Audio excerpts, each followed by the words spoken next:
Hello, so the next question is, a tuning fork is used to produce resonance in a glass tube. The length of air column in this tube can be adjusted by a variable piston. At room temperature of 27 degrees Celsius, two successive resonances are produced at 20 cm and 73 cm of column length. If the frequency of the tuning fork is 320 Hz, the velocity of sound in air is 27 degrees Celsius is 330, 300, 350, 339. So the correct answer of the given question is 339. Now let us see how.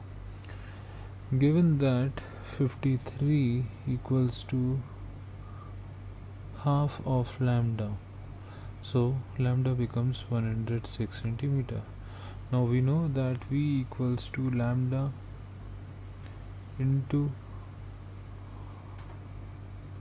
F. So 106 by 100, we have decimal here, into 320, we will find that the answer comes out to be 339 meter per second. Thank you.